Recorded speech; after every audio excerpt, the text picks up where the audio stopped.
مناهج، ليه مجموعة من الكورسات الكتير. هو إن شاء الله يبدأ يعرفنا على نفسه ونبدأ السيشن بإذن الله. اديني حضرتك بس دقيقتين أبدأ. خلاص بدأنا، اتفضل حضرتك. طيب اسمحي لي حضرتك ان انا يعني اعمل شير لل. طبعا اتفضل. بسم الله الرحمن الرحيم. As you know, today our session is about English teachers TNA standards, English teachers self-assessment framework. Okay. سمر الصوت واضح عندكم؟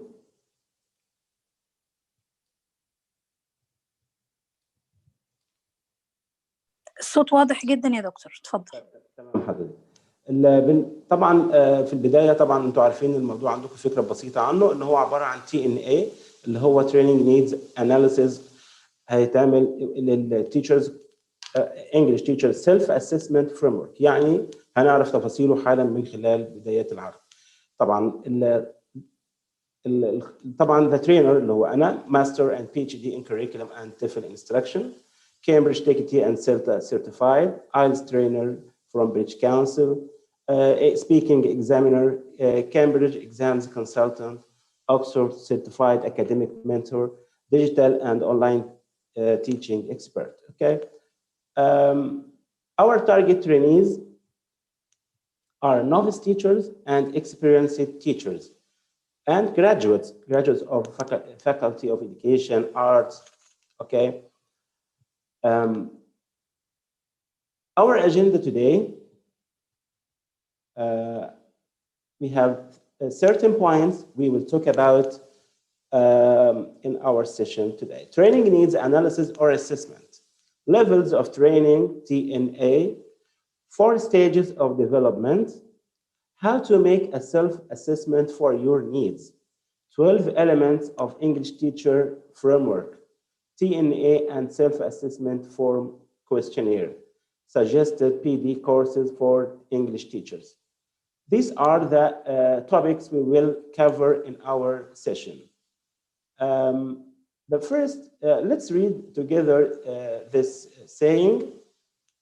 Teaching in the internet age means we must teach tomorrow's skills today. Jennifer Fleming. Okay, so in our age nowadays, we are in the age of internet. Internet means in the age of technology. So we should expect what will be the learners, our learners in the future. What are the skills in the future? So we should all the time update our skills. So as teachers of English, we have certain things to be qualified. We have certain skills. Okay, as you know. دكتور حضرتك ما فيش شير سكرين على فكرة. مش واضحة الشاشة قدامكم؟ لا يا فندم ما فيش شير سكرين. لحظة حضرتك أكمل كده ما فيش.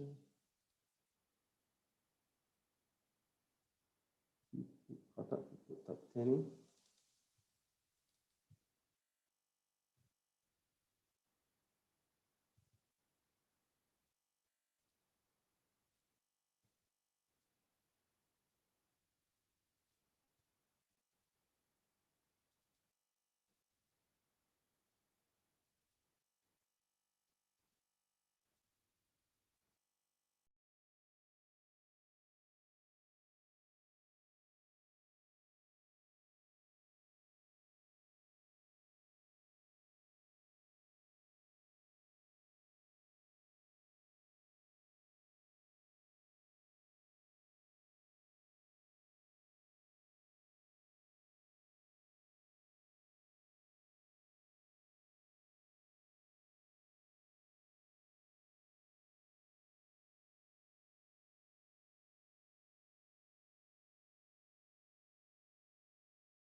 Okay, sorry for mistake. Okay, let's again make sharing.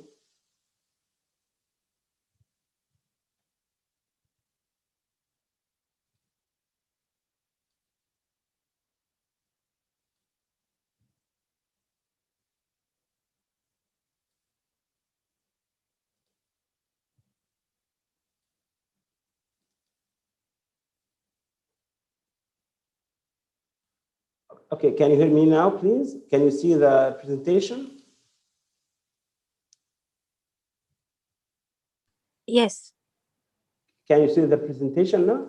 No. The presentation, no. We just see your screen, your camera. My camera. When I make sharing, screen sharing has failed to start. I don't know why. This is the first time I met such a problem.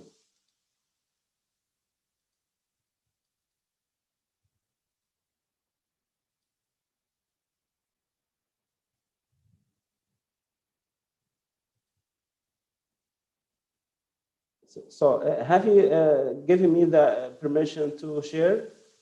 Yes, it's okay. Yes, you are co-host, so you have the. Okay, so let me make you as host. Just a minute. Okay.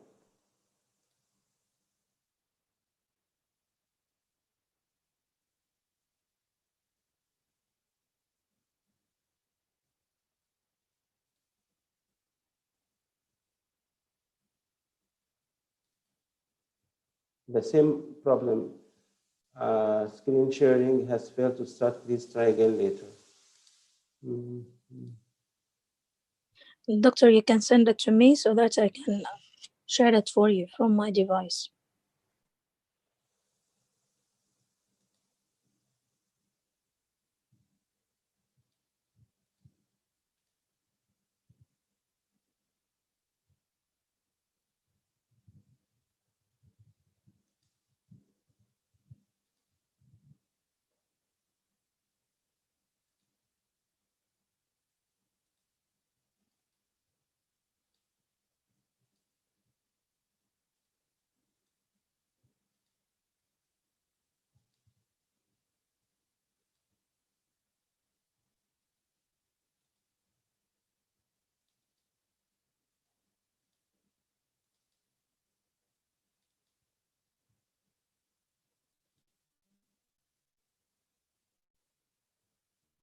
Okay, Mr. Now we have, I sent you the presentation.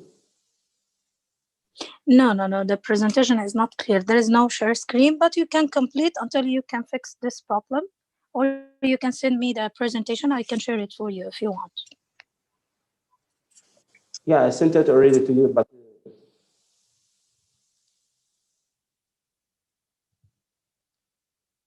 Sorry, doctor, what did you say? I sent it already to you now on the messenger. Okay.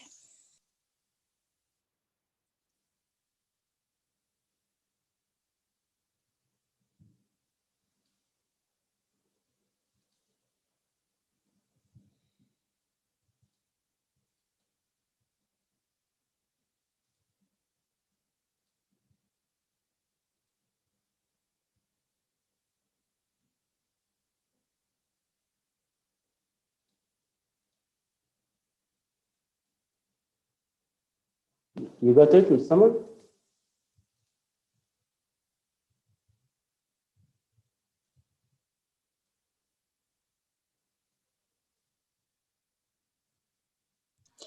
Yes, doctor, just give me a few minutes, few seconds. Okay.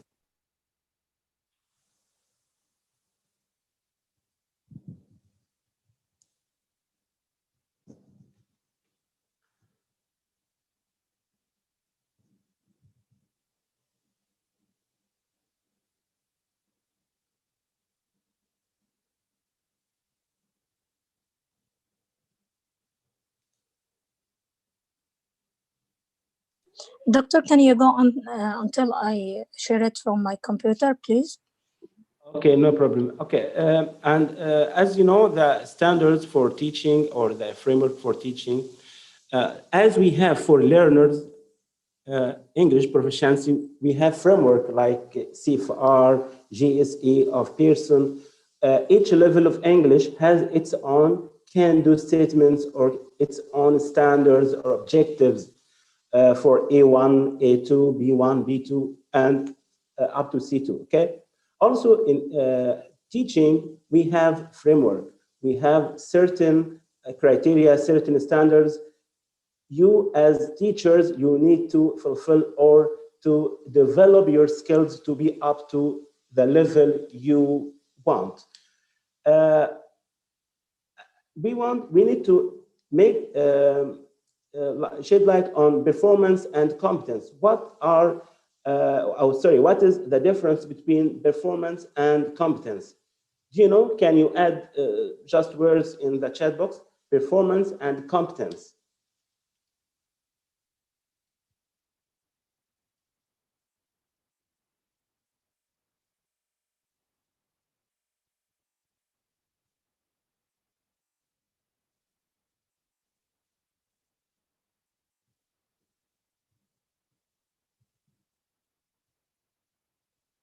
Someone, Mr. Muhammad Safi said acting, okay.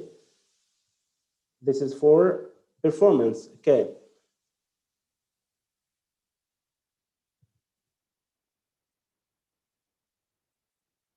We need to differentiate between them because some performance means presentation, okay, to present your target language. Performance is what to do, but competence are the aims and objectives. Okay, doing good, Stream, yes. Doing some things, okay.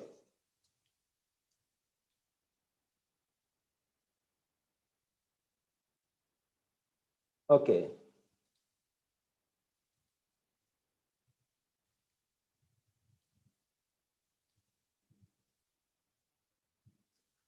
Okay, good sayings. Okay, good participations. Performance is what you do inside the class, your presentation, your acting, as you said, your performance, your techniques you use to convey the target language.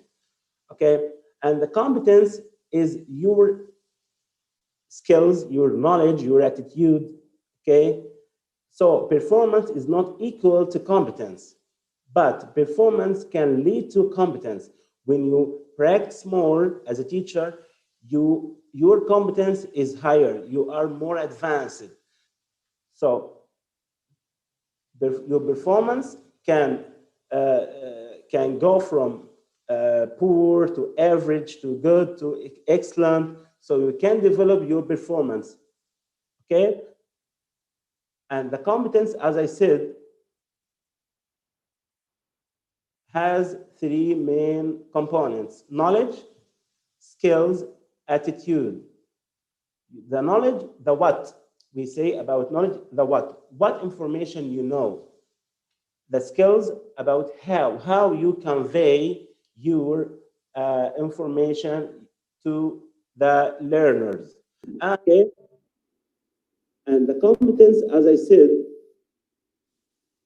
okay, has three main components: knowledge, skills, attitude. The knowledge, the what. We say about knowledge, the what information you know. The skills, about how you convey your information to the learners. Okay. And the competence, as I said, okay, has three main components: knowledge, skills, attitude. The knowledge, we say about knowledge, the what information you know. The skills, about how you convey your information to the learner. Okay. And the competence, as I said, Doctor, the voice is not clear. main components: knowledge, skills, attitude. The knowledge, we say about knowledge, the what information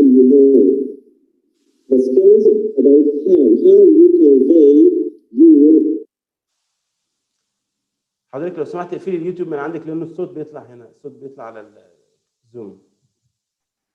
انتبهت. اعتذر.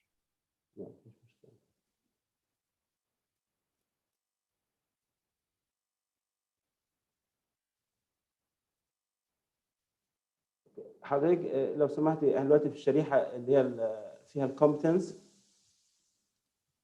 اللي هي ايوه بالظبط. حضرتك لحظه، دلوقتي زي ما قلنا الفرق بين بيرفورمانس وكومبتنس، لو ضغطنا بعدها حضرتك معلش.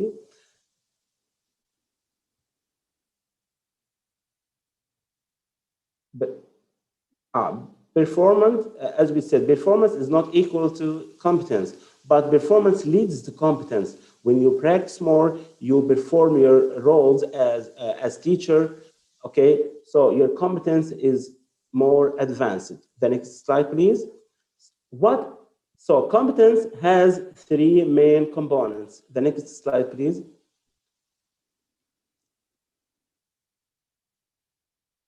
Okay, your performance moves from bad, poor, average, good to be excellent. Okay, as I said that before. The next one. Yeah, this is very important to know.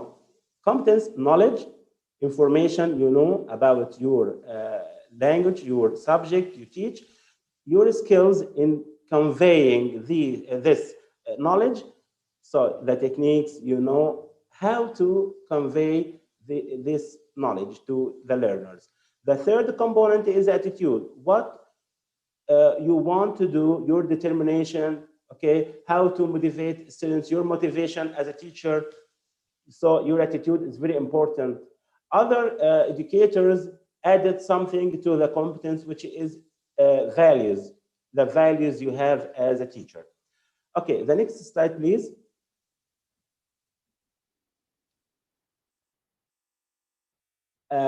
TNA, training needs assessment or analysis. So the A here, training needs analysis or assessment. We have both assessment and analysis. Okay, this is very important to know because they have different levels, different stages. An easy assessment identifies gaps that currently exist between a current and future state. You are a teacher and you teach to a certain level, certain learners, okay? So maybe you have some gaps. Some gaps means some points to work on, some skills you need to acquire, okay? So you at first make assessment or TNA, training needs assessment. Then after that, you make some sort of analysis to your needs. A needs analysis, on the other hand, is used to analyze the gaps that were discovered through the needs assessment. I like to think of it as a root cause analysis for gaps. Okay, so it's analysis for the gaps. The next slide. Dr. Mr. Ahmad wants to ask. Okay, start. Go on, please.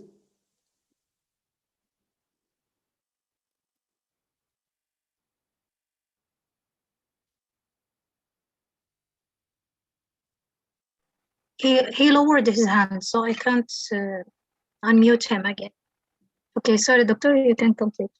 Okay, if they have some questions, we can say at the end or after the break, okay? The next slide, please. Training needs analysis is the process of identifying the areas where both individuals and groups in an organization would be benefit from training in order to become more effective at achieving their own objectives and the objectives of the organization. So you need to identify the areas that you need as an individual to develop, okay? Also, maybe your organization, your school, your college, your institution, okay, need to be developed or to be trained for certain topics. So the training need analysis may be individual or institutional. Okay, the next slide, please.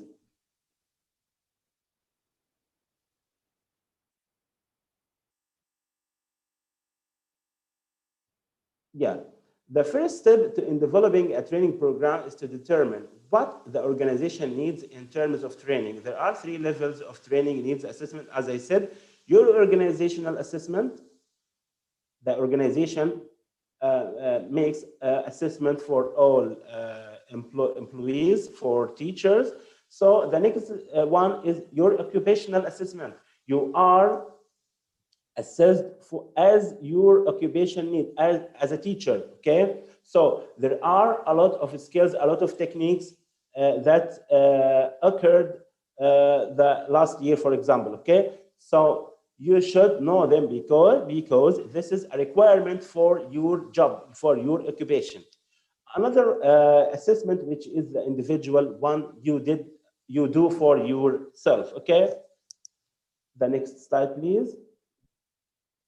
Activity. Please, in the chat box, what are the stages of professional development, CPD?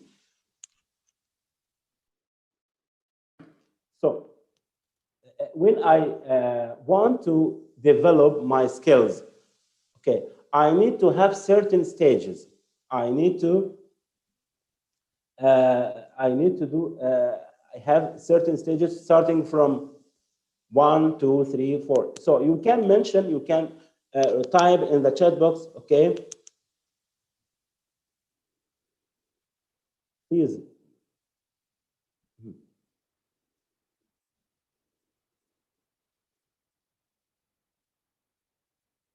For example, there is listening, speaking, reading, writing. These are the skills of, okay, Mr. Khairi said, identifying the lack of the gap. Good. And this is a stage, okay, this is a level. So planning, Mr. Muhammad Alfi, planning, learning, event, reflection, action. Good. The correct start according to my level. Yeah, Ms. Sumaya, yes. So your answers are very near from the stages I have here, okay? And then trying to get information about the, yes, good, Mr. Khairi. The next slide, please, Ms. Summer. We have 4 stages. Okay. Summer, please, the next slide. The first one is awareness. No, please. Yes, awareness. You have heard of the professional practice. Okay, as you, for example, you heard about teaching online. So you now are aware of the idea itself. So after that, you got some idea about it, then you want to make integration in your teaching. You demonstrate a high level of competency in this professional practice, and this constantly informs what you do at work. Engagement, okay? Engagement, you demonstrate competency in this professional practice at work, okay? So after that, you have more advanced level of engagement of this technique or this skill. Understanding, you know what the professional practice means and what it is important. Now you become some sort of expert. Awareness, you got the idea, you may have training, after that integrate in your teaching. Engagement means you use it in a more advanced way than understanding, which now you are some sort of expert. The next slide, Ms. Summer, please.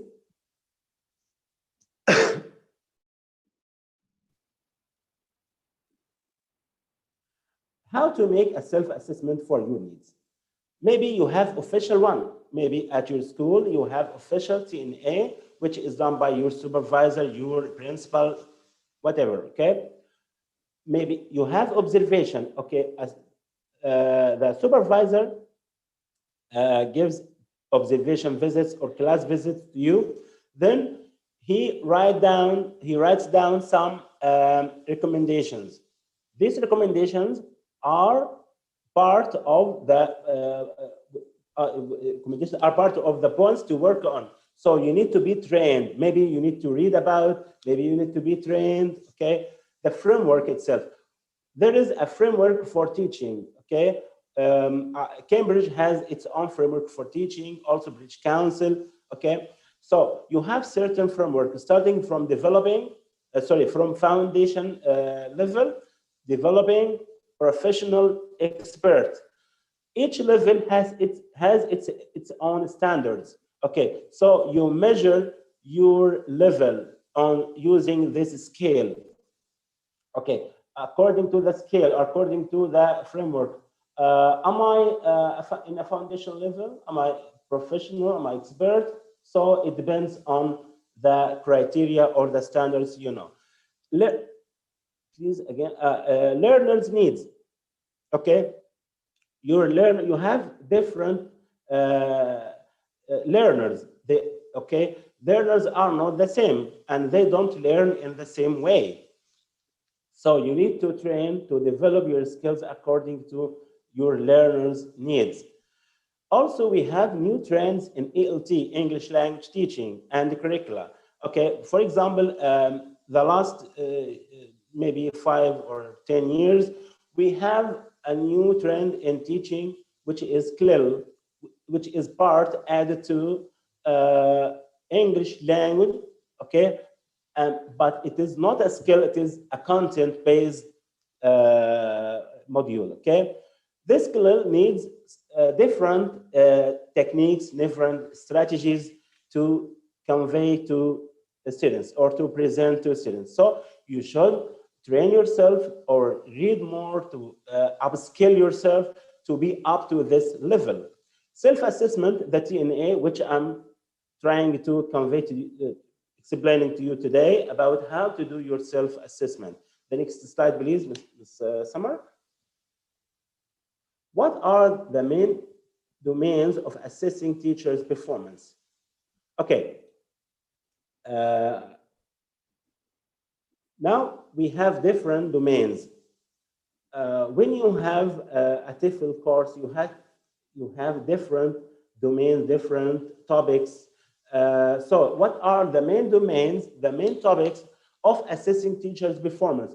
When someone visits you in your class while you are teaching, okay, he is following some domains, some criteria, some can-do statements. Could you tell me shortly, what are they?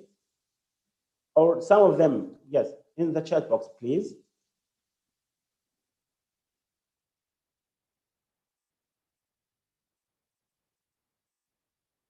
Preparation, performance, interaction, knowledge, yes, Mrs. Manal and Mr. Khairi, good. Mrs. Manal also said personality. Okay, good.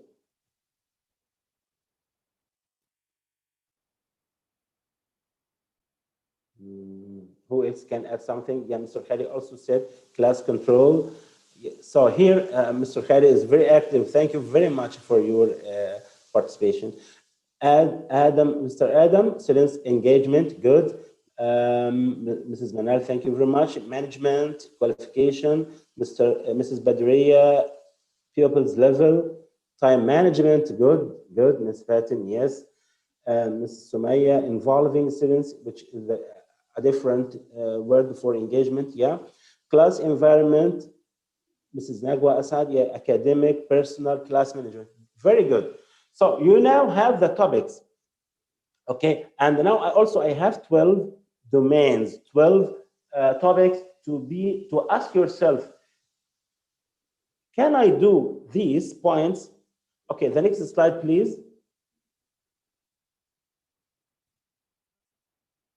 Thank you, Mr. Adam. The objectives being met. Yes, we have 12. A professional practices. Number 1, planning lessons and courses.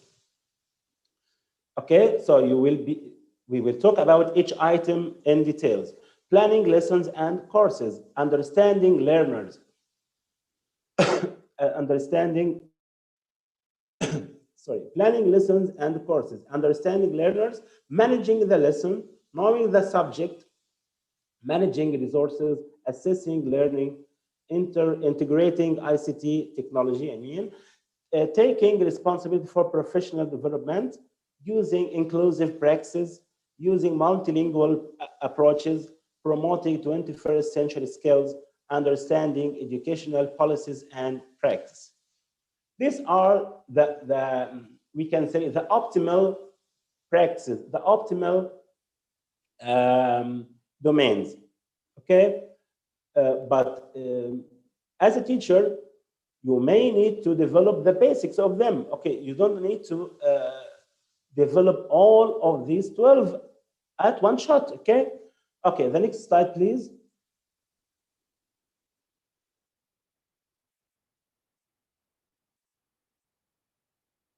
The next slide.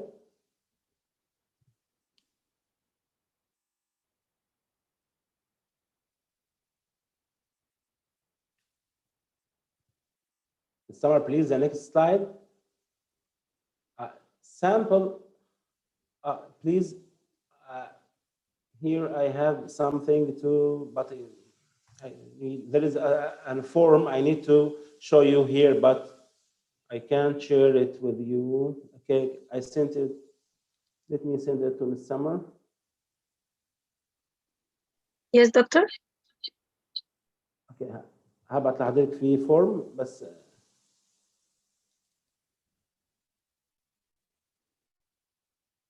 هتعملها شير لو سمحتي.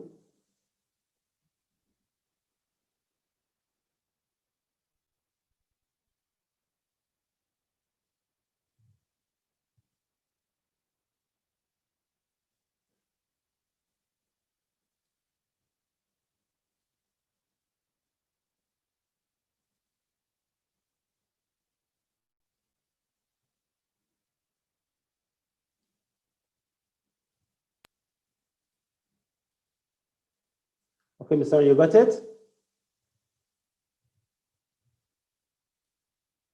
Yes, doctor. Just a second.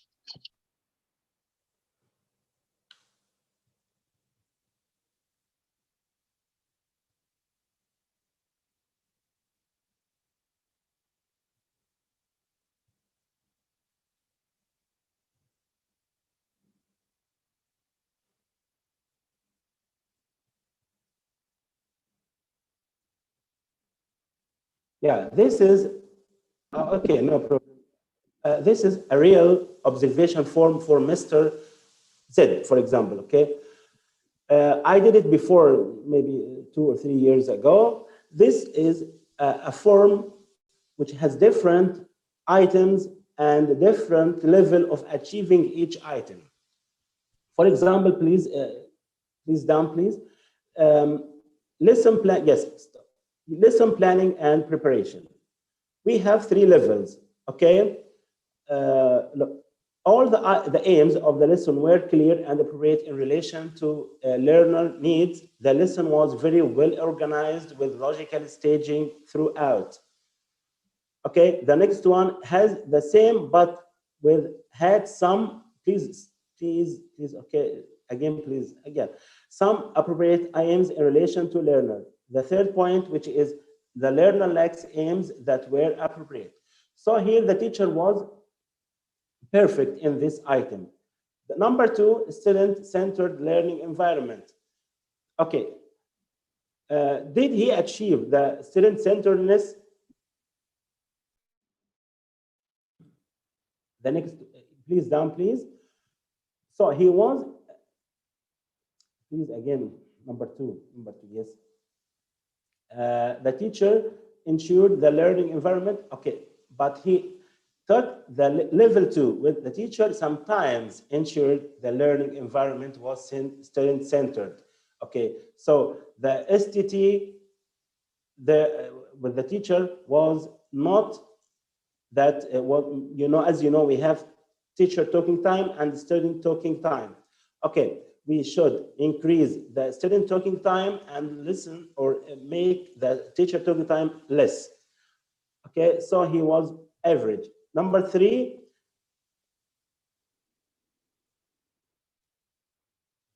teacher talking time and instructions. The instructions you give as a teacher to students, okay?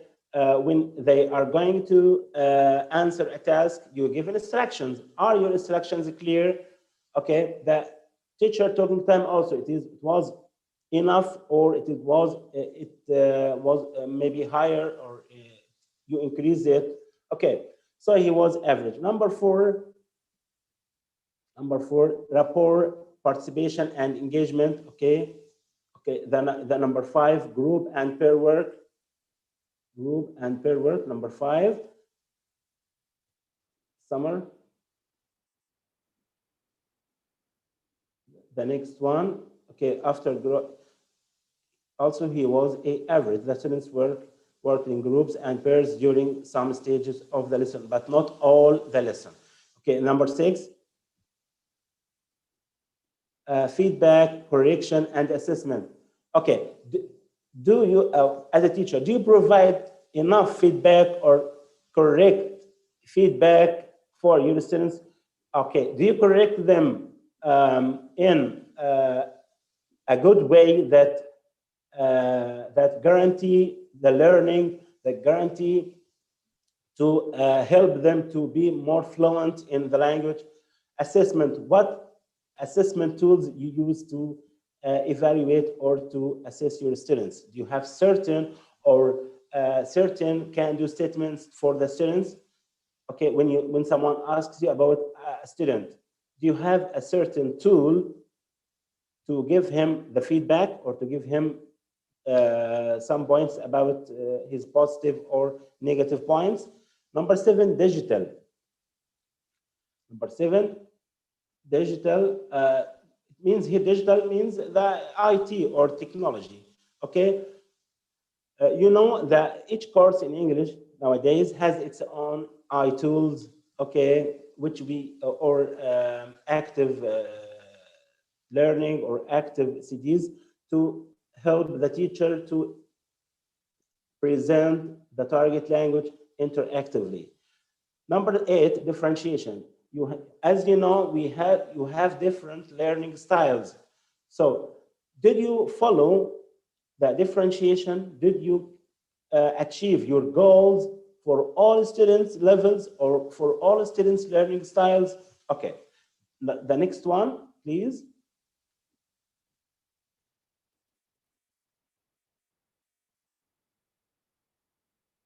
Now, this is the descriptive assessment of the teacher, or we can say it is the qualitative. Summary of good points. Mr. Z is clearly a teacher who enjoys his work, and the students can sense that. This was a real teacher, okay? There were many positive things one could mention about the lessons, but I will just focus on a few. Here, I focused only on the main points. Perhaps the most obvious thing, Mr. Z is his high level of energy, his sunny disposition, and the way he uses his voice. All of which are excellent for maintaining student motivation. So his voice is very motivated, is good for students to follow. Number three, Mr. Z was also very thoroughly prepared. He is well prepared, as can be, please, Summer, as can be seen from the beautiful color-coded lesson plan he submitted and the carefully prepared materials he used during the lesson. Okay, so when you prepare your lesson well, the observer or the supervisor will take into consideration the activities were brief and the pace, please, Summer, the pace brisk, and Mr. Z kept moving among the students, encouraging them to participate and helping them when they hesitated. So he was encouraging. He encouraged students to interact. Okay, but the teacher has some points to work on. Okay, these are the recommendations. These are the points he needs to develop. Mr. Z tended to focus on individual words. And this is a big problem for some teachers.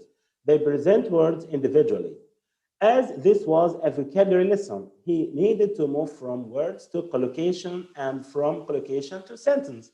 So you start by presenting words, then chunks or collocation, then full sentences. And the sentence according to the level. For example, it is easier to remember hit a nail with a hammer. Okay, so it's better to say for hit a nail with a hammer than simply the word hammer itself alone, okay? Or cut the wood with the saw, than simply say the word saw, okay? So presenting words in isolation is not recommended for students. Mr. Z lesson could be improved by the introduction of a freer practice stage.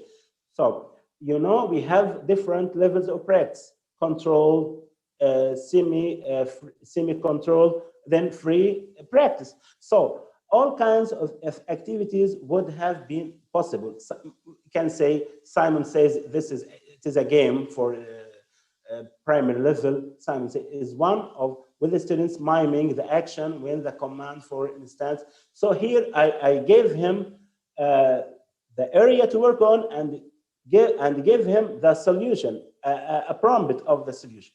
Okay. Also, we can use TPR. So TPR, some teachers may know nothing about TPR, so they need to be trained, read more about TPR. The idea is to move from a teacher-fronted lesson to one where the students are active participants and the teacher simply monitors unobstructively. Okay, Ms. Samar, please again back to the presentation. Okay, as we saw this real observation form concentrated on different domains, different topics. We will start with planning lessons and courses. Planning lessons and courses involve the following elements. So I ask myself, or talk to myself, I can describe my learners' learning needs. I can define aims, okay, and I can define learning aims. So I have certain aims for the students or for the lesson. Can I define them well? I can select the develop activities, resources, and materials. Divide lessons into coherent stages and timing. I can plan board work. I can select and describe interaction patterns. You know, interaction patterns from the student to the student, from student to teacher, from teacher to students, according to the target language you present. Differentiate learning. Can I differentiate learning to meet all different learning styles? Anticipate problems. Can I predict what problems may I meet in the future or when presenting the lesson? So I need to prepare solutions, prepare different techniques for some low achievers, for example. Plan assessment techniques. Can I plan assessment technique to check my students' understanding, to check if they got the aims I defined? So I have defined aims, so I should assess them at the end of the lesson. The next slide, please, Ms. Summer. Doctor, I have a question here. Okay. Do you mean here that when I plan my lesson, I should take care of these points? Yes, I should to ask myself or say these sentences. I can do these points. If I can do these points, so it's okay. If I couldn't achieve these points, so I have here a problem I need to develop or to make some remedial, some correction to my techniques. Okay, thank you. Okay. The next slide. Planning lessons and courses. Okay, I can also, we continue. I can describe how to check my learners' understanding. I don't understand my students. Can you understand? As you know, it is not a good question but I should know how to check their understanding. Maybe you can use assessment tools, different assessment tools. You can use tasks. You can give, when you have free practice, they can make use of the new language. Describe when and how feedback will be provided. You should know when and how. When you provide feedback for students, you should know how, when, the time you provide it, and how.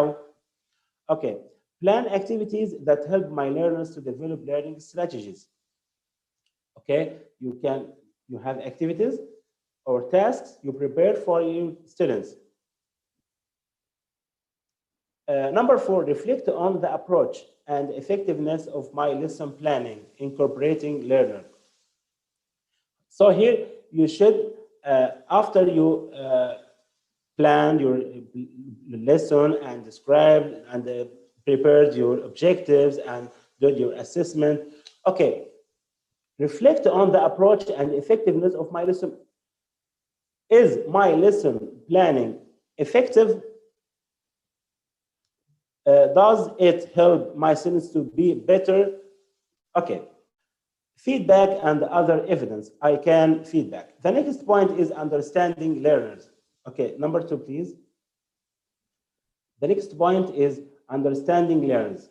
I should say these sentences or ask myself, for example, about these items. Understanding learners involves the following elements. I can make decisions about teaching and assessment by applying an understanding of the following learning characteristics. Okay, I should know my learner. I should know my students well. Level of attainment, age, interests, preferred ways of learning, group dynamics, motivation to learn. Is he motivated or not? Both generally and in relation to specific subjects. Okay. Educational, social, cultural, and linguistic background. I know these are a lot of characteristics, but at least you should know the basics of them. You should know his interests, his preferred ways of learning. You should know, is he motivated or not? Any special educational needs, okay, level of autonomy, and this is very important for the learners or for you as a teacher. To help a student to be autonomous in learning, you should provide him with the tools to be autonomous in learning. Personality, you should know his personality. Okay, the next slide. Dr. Ms. Samah wants to ask something about this point. Okay.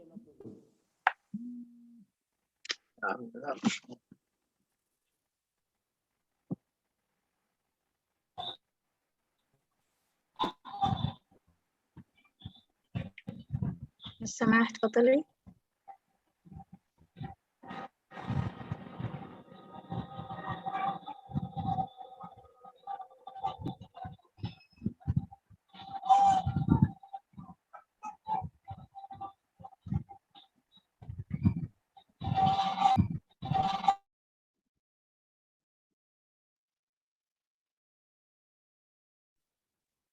بالسماح. Okay. Please, the next slide. Managing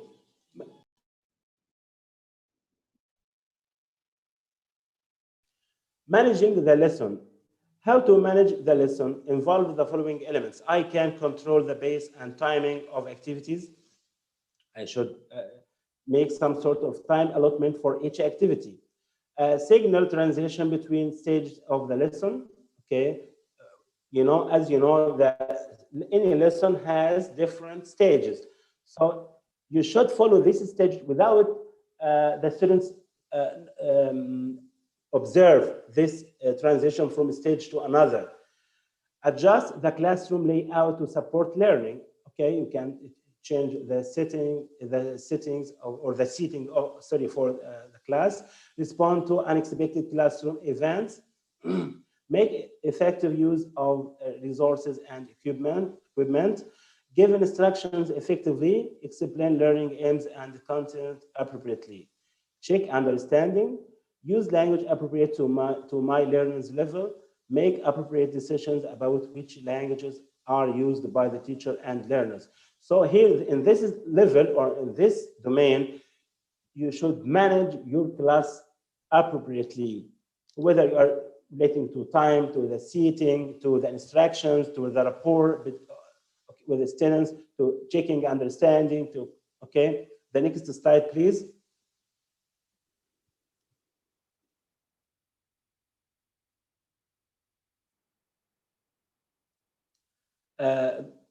Managing the lesson, part 2. I can monitor the learner engagement in order to maintain motivation. So while students are interacting or are doing some tasks, okay, you should monitor your students. Why? Because you need to know their problems, their points, to make some sort of feedback. Establish, number 2, and maintain classroom discipline. Can I do that? Can I establish and maintain classroom discipline? Can I set up classroom activities that include a variety of interaction patterns? Adjust the plans to take advantage of opportunities for learn that emerge during lessons. Okay. Establish and maintaining a positive learning environment. Also, reflect on my lesson management, identify the strengths and weaknesses, and make adjustments needed. So after I finish my lesson, I should, okay, did I manage my lesson well? Okay, so I need to assess my teaching or my classroom management activity. How can you know your subject well, especially you are teachers of English? Please just write in the chat box, please.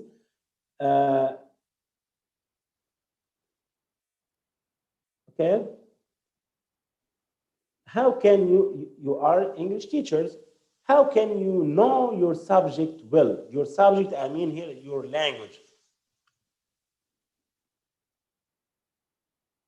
How can you achieve language awareness?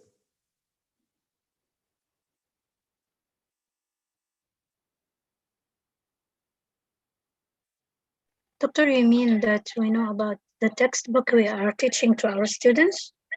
No, I don't. I'm talking about English language itself. How can you know about your subject well? Now you are a teacher of English. You prepare your lesson planning. You do classroom management, but the subject, the language itself.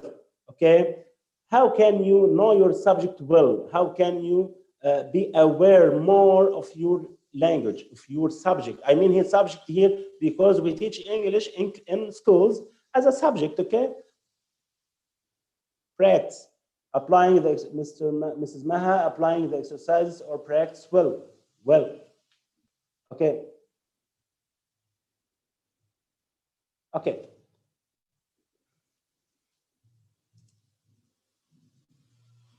Okay. As you know, yeah, read authentic, Mr. Adam, authentic stories and daily news. Prepare the lesson well and do some activities. Good. Okay. So when you know your language, okay, you should know its system, its skills well.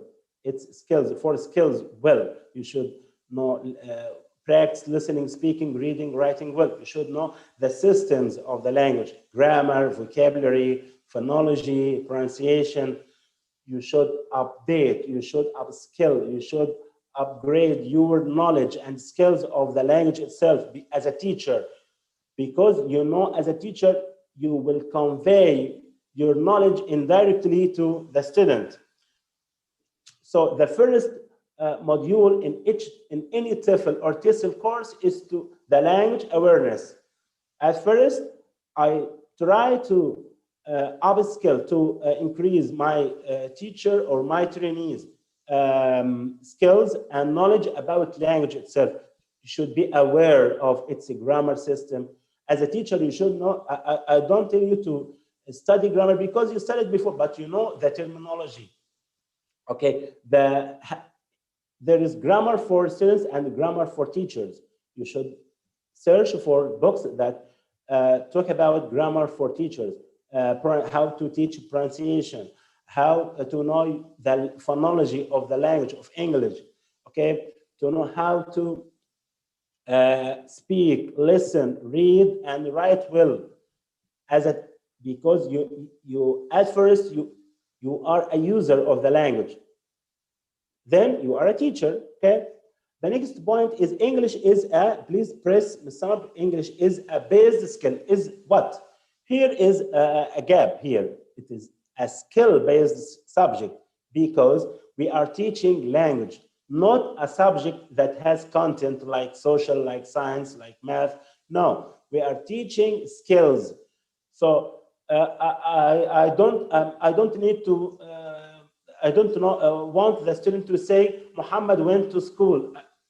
I need him to say to know well that he used the word here went because it is the past of go, for example. Okay, and he should know how to speak. Maybe at the beginning he has some problems in to be fluent, but after more practice, his skills will be developed. So English is a skill-based subject, not a content-based subject. Okay, go on, Ms. Summer, please. Number 4, knowing the subject. Knowing the subject involves the following elements. I can develop and demonstrate proficiency in the target language in order to provide good model for in my learners. I can develop an awareness of language systems in my learners. I can select the appropriate methodology and resources for introducing and practicing specific areas of the target language and language skills.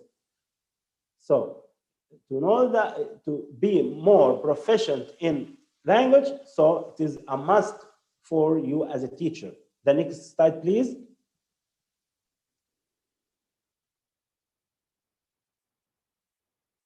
Next slide.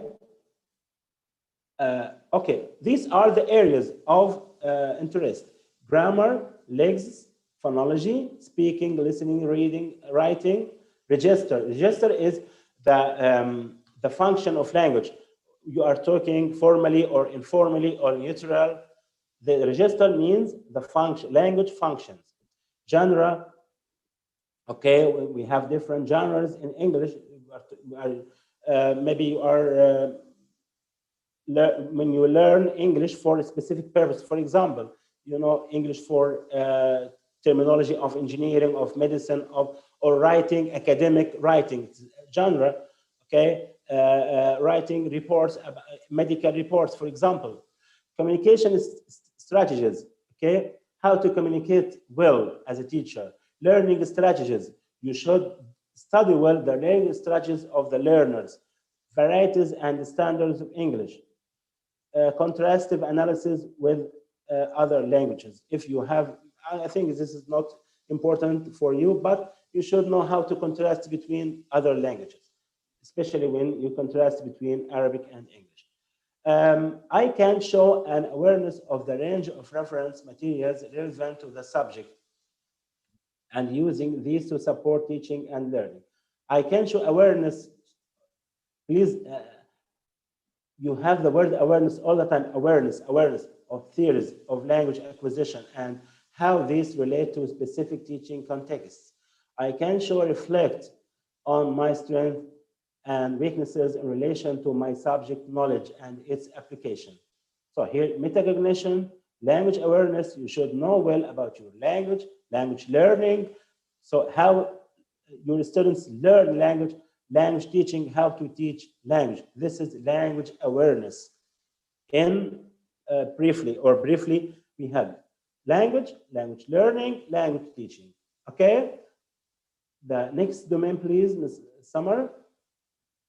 Managing resources. You have, when you teach, you have different resources for your teaching. So you should have to select, how to manage. I can select resources with an awareness of a range of available sources from which to select materials, a range of media, digital, audiovisual, print, okay, to my learners. A range of tools which facilitate the collaborative production of classroom materials. Can I do that? Okay, so when I choose my resources, I should take into consideration, I should pay or take into consideration these points, how to select, how to use digital resources. A range of tools which facilitate learner-generated content. Clear criteria for the selection of materials and resources based on my learners' needs and syllabus fit. There is a word fit. Okay, so you choose your resource according to your learners, according to the target language you present, according to your students' learning styles, according to your learners' needs, and of course to the syllabus. Okay, the next point.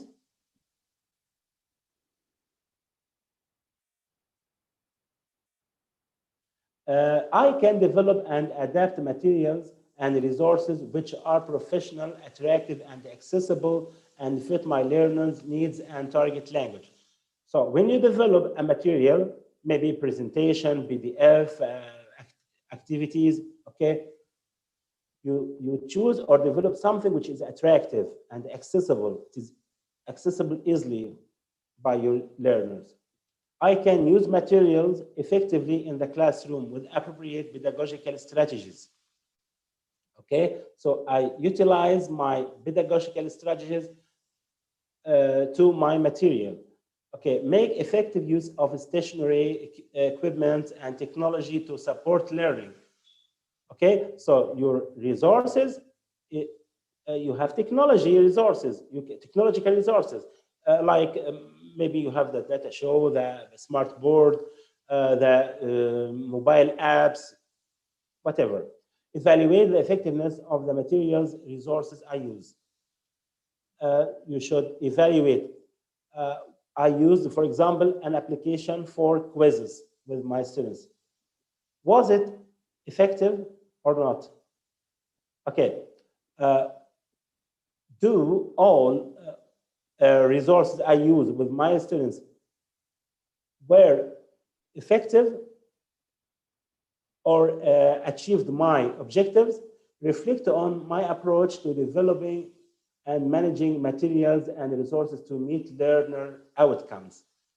So I should use resources that achieve the learner outcomes or my objectives, which I set before the lesson. Number 6, please. Assessing learning. It's a very important point in teaching. You plan, you teach, and you need to assess. Assess learning involves the following elements. I can apply the principles and practices of assessment to design tasks for measuring my learners' progress. You should design assessment tools or assessment tasks that can really measure their achievement or their progress. I can utilize a range of different types of assessment and feedback. Okay, after assessment, you should give feedback. Okay, as you know, the feedback is a very important stage in teaching. Use assessment at different points in the learning process to monitor my learners' understanding and inform subsequent teaching. Okay, so using assessment in different points, at different points in the learning process to monitor my learners' understanding. You should check, you ask some simple questions, okay, to check their understanding. This is a sort of assessment in all stages of the lesson. When you are presenting, you are practicing with them. You have the last one, which is free practice or production. Define appropriate assessment criteria and applying statement criteria constantly. Okay, you should define assessment criteria for, and I did that before, for levels from grade 1 to grade 12, a system of assessment. Each level has its own outcomes, its own objectives to be fulfilled, can-do statements. okay, according to the curriculum, the syllabus you follow, and according also to the CFR, اللي هو the reference of English. Analyze my learners' errors and providing constructive feedback. So you should analyze the errors and give feedback about these errors. Assessing learning, number 2, I can engage my learners in self and peer assessment. Sometimes you can follow the peer assessment technique. Students can correct for each other, especially in the writing, simple writing tasks, some tasks in the activity book for matching. Prepare my learners for formal assessment. Okay, so you have your assessment inside the class, but at the end of the term and the year, you have formal assessment. Okay, administering, grading, and keeping records of assessment. Share assessment data appropriately with parents, guardians, learners, and others. You should provide parents or guardians with the assessment for each learner. Okay, reflect on the effectiveness of my assessment of my learner's progress. Okay, did I achieve my assessment well? Did my assessment technique was helpful and supportive for learners? Because as you know, we have different or 3 main assessment for learning, assessment of learning, assessment as learning. Okay, assessment for learning, which is called formative assessment of learning, which is summative assessment at the end of the term or the course. The number 7, please, Ms. Summer.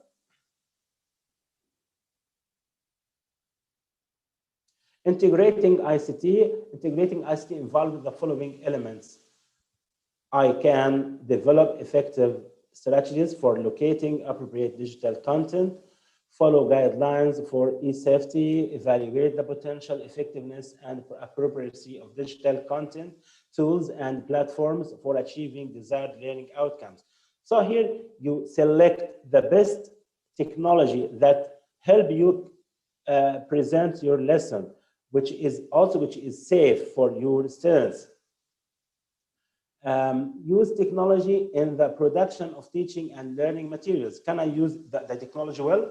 Okay, you, as a teacher, before educators didn't concentrate well on ICT, but nowadays ICT is an essential part of a teacher framework.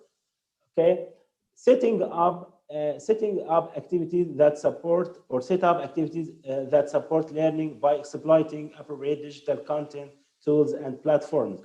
How to select the best platform for your students to practice English.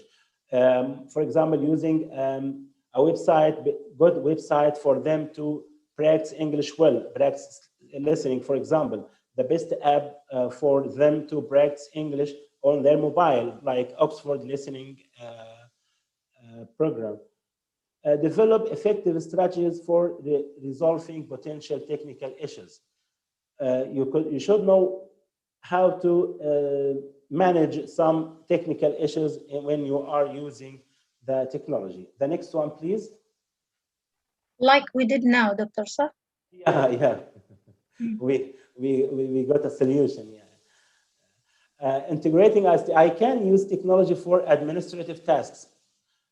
Okay, use technology for administrative tasks. For example, you can use an application to assess your students, okay, or have a certain application to register your students' names and their progress in listening, speaking, reading, and writing.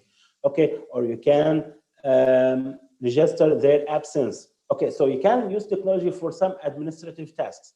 Promote autonomous learning by exploiting digital content and technologies inside and outside of the formal learning environment. So you should help your students to be more autonomous. Promote collaborative and participatory learning. reflect on the effectiveness of my integration of ICT into the teaching and learning process. Was using integrating or using, sorry, ICT was effective or not? Okay, the next one. Taking responsibility for professional development. How can professional development is very important for you as teachers. Taking responsibility for my own professional development involves the following elements. Okay, at first, I can understand my professional needs, interests, and learning preferences in order to identify areas of development, define my short, medium, and long-term career goals, understand the developmental pathways available to reach my specific career goals. Okay, use technology to facilitate my professional development. Stay up to date with developments, education, and teaching and learning. Okay, so you should know well what do you need as a teacher. Okay, I can be aware of selecting and engaging in appropriate professional development opportunities and resources to inform my classroom practice, including. So you should develop yourself to include the following: collaborating with colleagues, attending and presenting at conference. You can do that. You can collaborate with your colleagues, okay, with your in the school or outside school, okay, attending some webinars, conferences, participating in training, reading, publishing, joining teachers associations, okay, observing other teachers, experienced teachers, reflecting on and evaluating the benefit of my CPD and its impact on my classroom. Okay, you got some training courses. Okay, do they help you be more advanced in the classroom? Okay, do you practice well after you got your PD? Okay, the next one.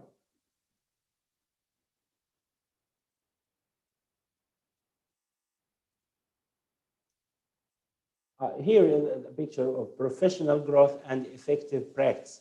So the effective practice and the professional growth are related to each other because you got your PD programs and you should have effective practice. You should have effective practice. So you have planning and preparation, classroom environment, instruction, professional responsibility. So your professional growth, your professional development is related to your practice. Using inclusive practices, here using inclusive practice involves the following elements. I can recognize and value diversity among my learners in relation to areas which include language background, cognitive ability, academic ability, physical ability. Okay, so your students are not the same. You have mixed ability learners. So you should take into consideration, and your teaching include their language background. They are not the same. Cognitive abilities are not the same. Okay, academic abilities, physical ability, social background, behavioral differences, disability. Maybe you have some disability cases, age, gender. These are different.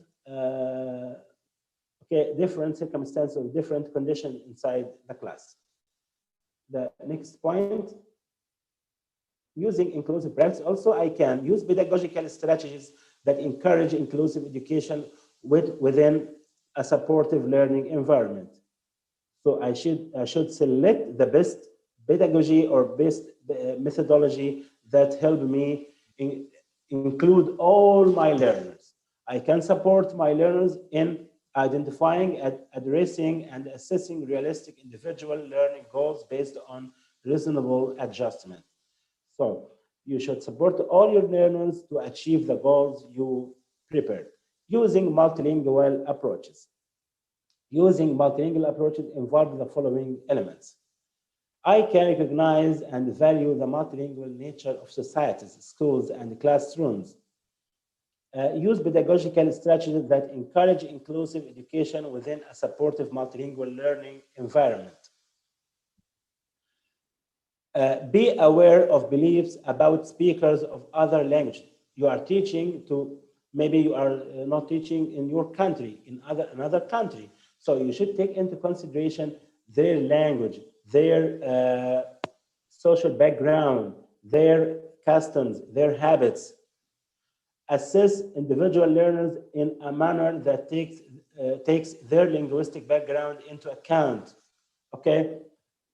The next one, promoting 21st century skills. Promoting these skills involve I can develop an awareness of or a proficiency in critical thinking, as you know, problem solving. Can I develop collaboration and communication? Can I develop creativity and imagination?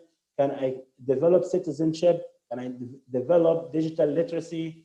These are the 21st century skills I need to develop in my students. Can I do that? So if I can't, I should develop myself. Student leadership and personal development. These are all the 21st century skills we need to focus on while teaching.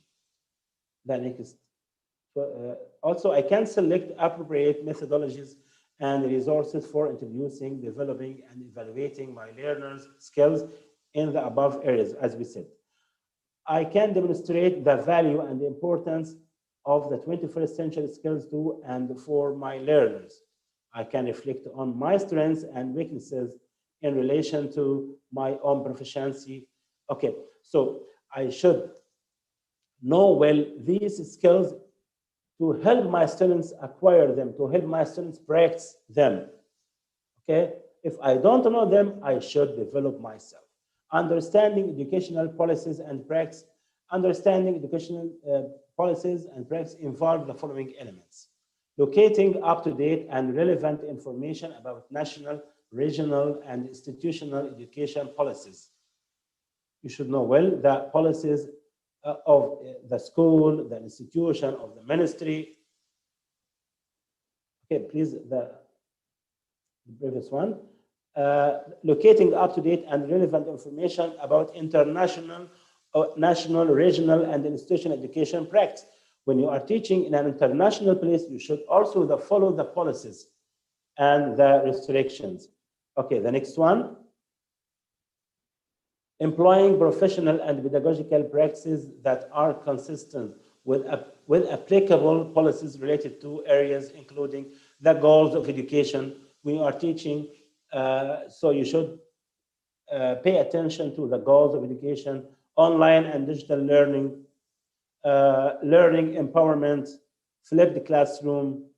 These are some policies. Maybe you are in a school that focuses on flipped classroom. You should know well this policy, this strategy. Inclusive education, literacy, teaching standards, 21st century skills. These are different attitudes or different policies that are followed by some schools or some institutions.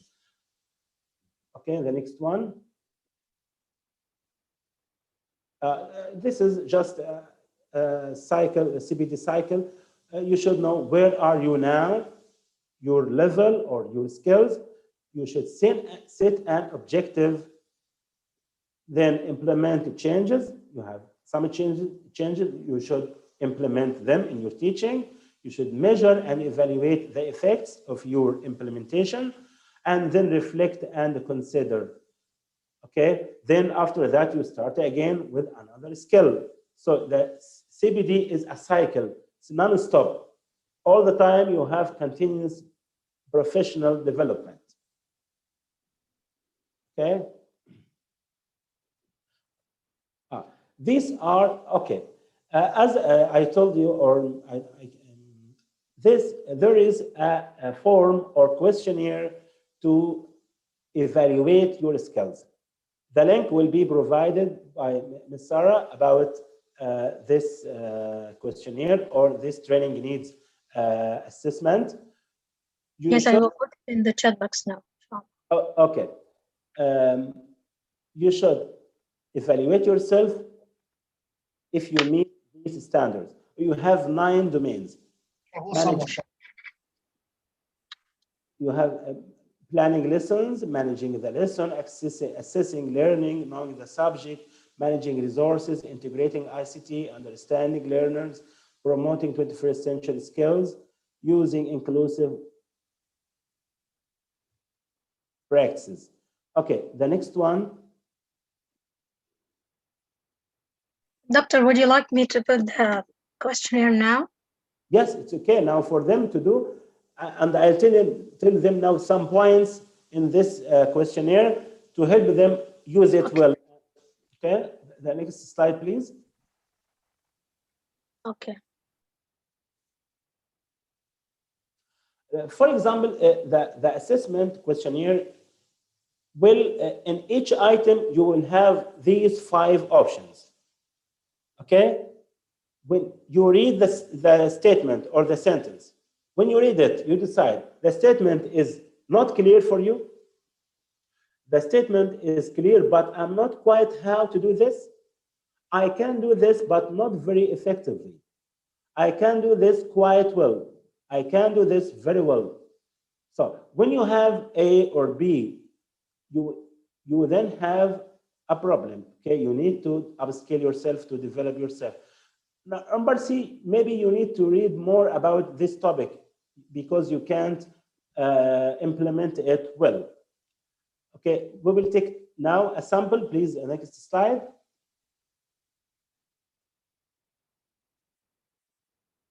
Sorry, doctor. The next Would you like slide. the next slide? Okay. This is an example for planning lessons and courses. Think about when you plan your lesson. I can write lesson aims which describe the intended learning outcomes for a class. This is the item. This is the skill. Okay, if you can, so the statement is, if you can't, so the statement is not clear for you. The statement is clear, but I'm not quite how to do this. And this is a problem. If you can't do a skill of teaching, so this is a problem and you need to develop yourself.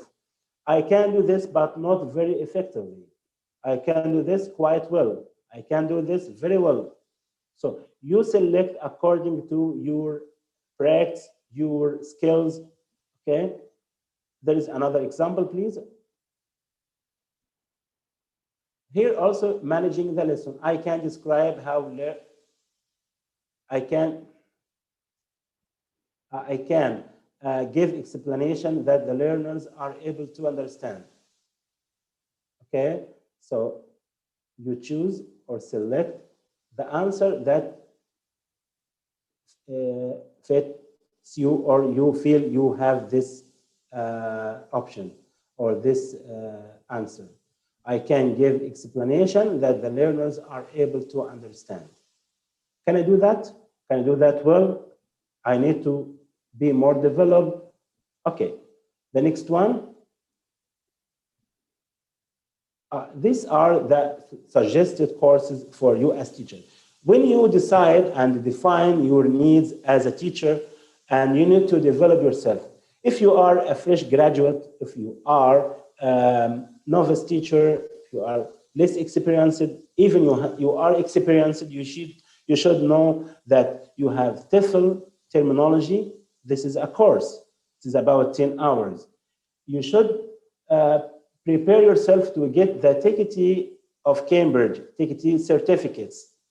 There are 3 certificates from Cambridge, 3 modules related to basic teaching, okay?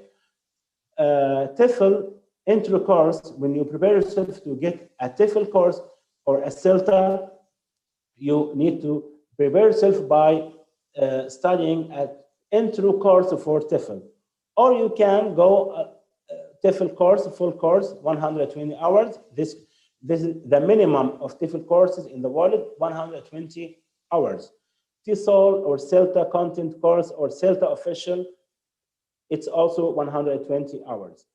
Teaching English online, this is another course which is Very important nowadays, how to teach the language skills online.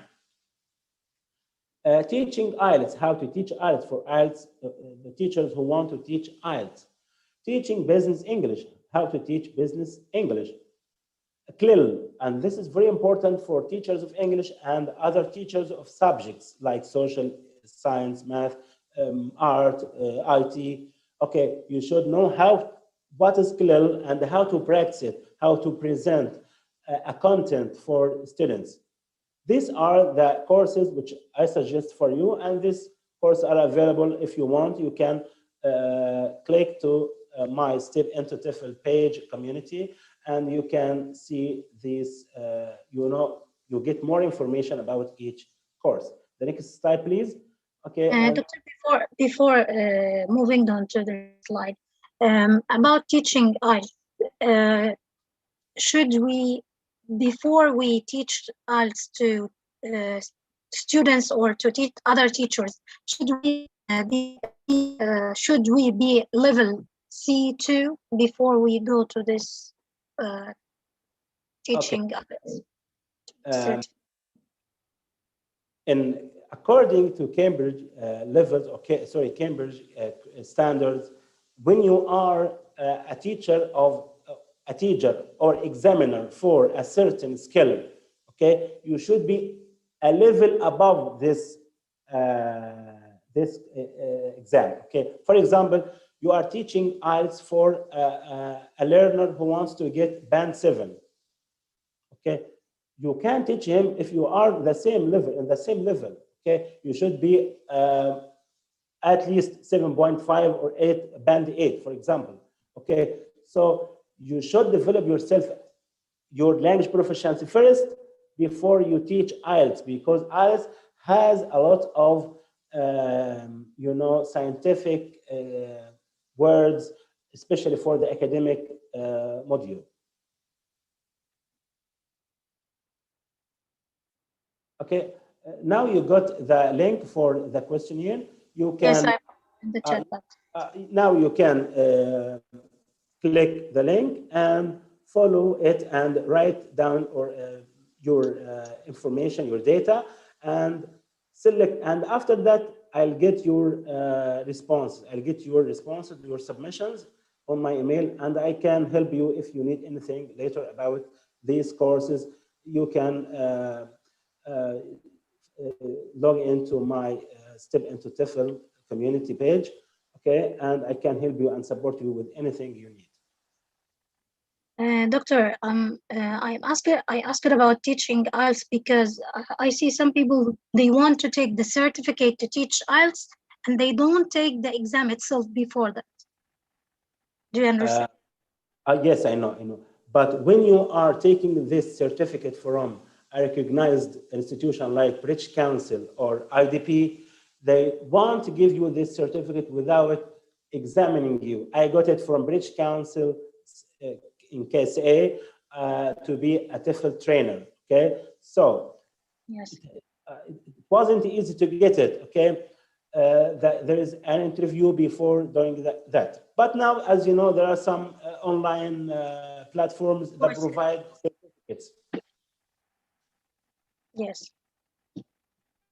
Okay. Okay, Doctor, let me let the audience or the people who are in this meeting to ask you some questions if you want, please. Okay, no problem. It's okay. Okay, so anyone wants to ask the doctor? I will unmute her or him. Do you have any questions, ladies and gentlemen?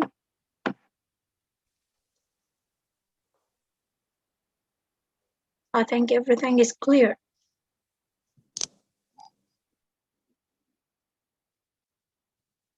Okay, now you got the item. All the items I mentioned in my presentation are found. Could I ask, please? Okay, no problem. There is a very big gap between theory and the practice in our schools, in our students. Yes. What can we do? Okay, It depends on the school you are talking about. If you are talking about a government school, so here is you are following a certain technique, or sorry, certain policies by the government or by the administration. If you are teaching for a private school or national, international, whatever, okay, they have certain criteria to be followed inside the school. Okay, but anything happened inside the class, you can change it. Maybe I don't mean you can change it altogether, but I mean you can change gradually. I know the students concentrate on getting what they need to pass the exam, the final exam. But when you are trying to change their culture in providing English for skills, you are teaching skills, okay? Try to change their language. And I think nowadays, using the internet, change some points for learners and for parents.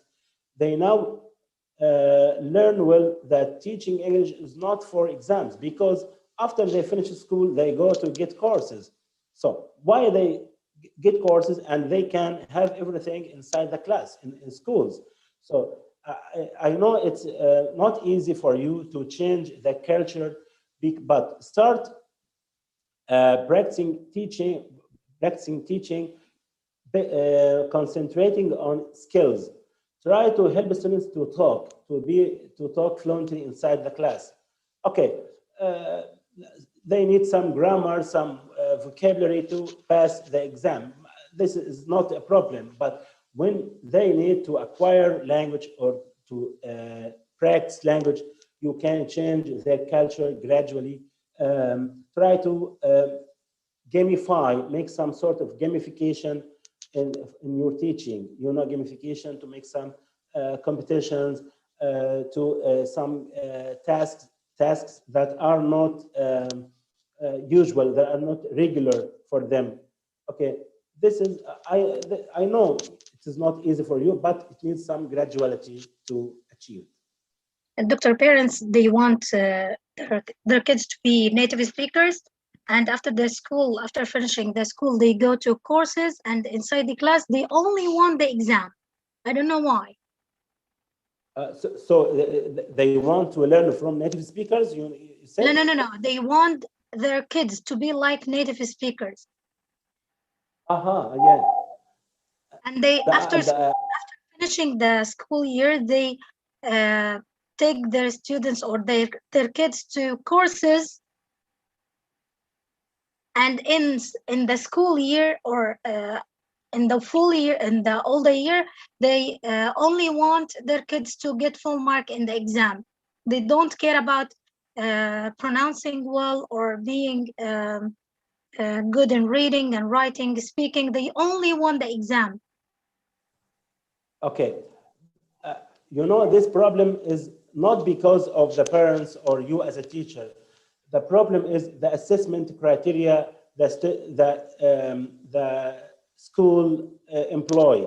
If you have an assessment which is based on skills, if you have to assess your students according to, like IELTS, the candidate is assessed according to reading, listening, speaking, writing. Okay, why don't we have such system inside your schools? If you are in a school, your private school, okay, so you can change that.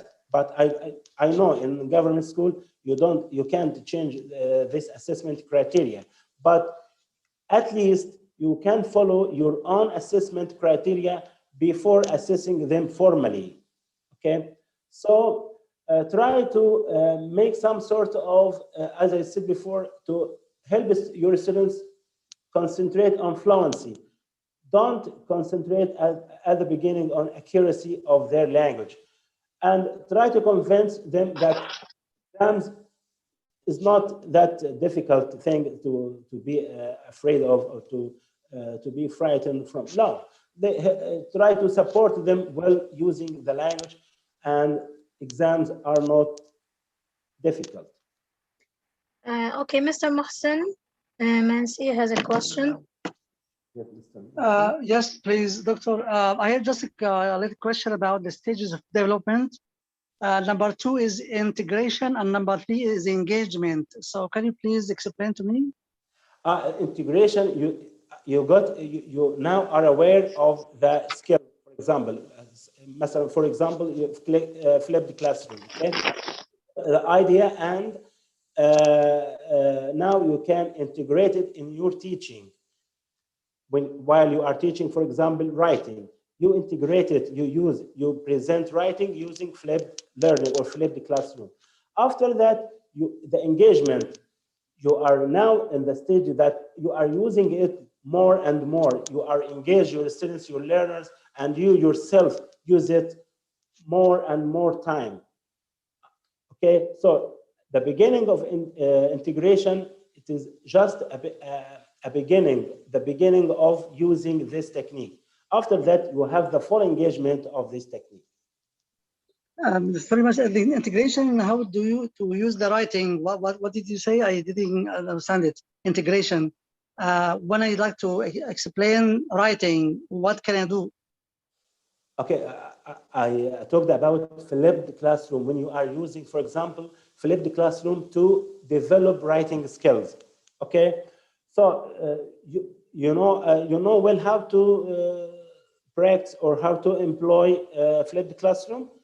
You know, you have an, okay, you provide your students with a pre-course or pre-class or before the lesson with some information, some or the target language itself. They read about it, how to write essay, for example, and give them some examples. They read about it before the lesson itself. Then after that, inside the class, they practice. So you followed the flipped classroom and integrated it in your teaching, okay? After that, you can engage, use flipped classroom in all your skills, in reading, listening, speaking. So you make some sort of engagement. You engage your students, you engage your teaching using this skill. So integration, number one, then engagement. I'm asking about the flipped. What do you mean by the word flipped? Flipped. The word flipped classroom. Flipped classroom. It is a strategy or a technique used to flip the learning teaching process.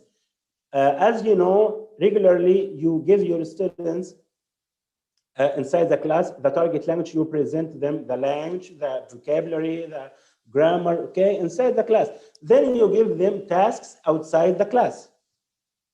Okay, this is a regular technique, but flipped classroom is to give them the what you want to give inside the class, to give them before the class, outside the class. You give them the target language. Okay, then only in the class you practice. You give them tasks. They do collaboratively inside the class. So you flipped the learning teaching process. You know? Okay, so you mean that flip, like, for example, that as a homework to prepare it at home and then come and practice in the lecture in the classroom? So the homework inside the class and the lesson or the target language outside the class. Okay, fine. Thank you. Okay. Thank you, Mr. Mahsan. Ms. Maha wants to ask Mr. Ismail. I tried to unmute you, but you didn't.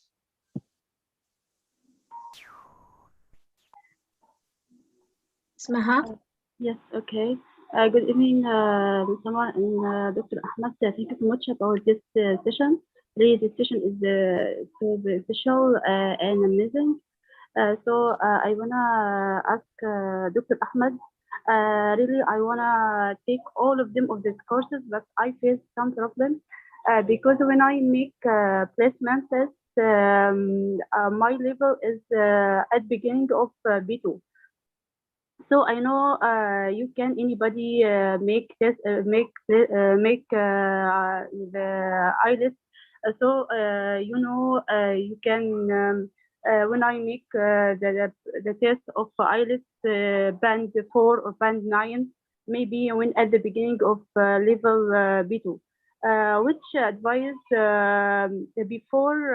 before join any courses of them? Okay. If you are talking about courses related to language proficiency, يعني أي امتحان يكون خاص باللغة language proficiency, you need to develop your skills. You need to, okay, if you are applying for IELTS exam, for example, you should study well the material of IELTS, especially concentrate well on the vocabulary. The vocabulary is the key master of IELTS, because if you understand each word in the exam, you can do well. You can do well. The problem of IELTS is you should know more vocabulary. You should study well. You should answer a lot of exams, especially in reading and writing. Okay, because reading and writing will be reflected on your listening and speaking, and also try to listen well. To listen, you have a lot of platforms, a lot of websites that help you listen well. You can go to Teaching English for the British Council, I think. Also, Voice of America would help you a lot to develop your language, especially for fluency. Okay, so regarding other courses like TEFL or TESOL, as a teacher, the minimum level of English needed is B2. Okay, even for CELTA, maybe some centers need C1, but the minimum level for any teaching qualification is B2. So you have no problem to apply for any teaching qualification. But for IELTS, you should develop yourself. You should listen well and practice the IELTS tasks well before you have. You have also some websites like Lee's IELTS. You can search on Google. You can find a lot of websites that can help you in IELTS.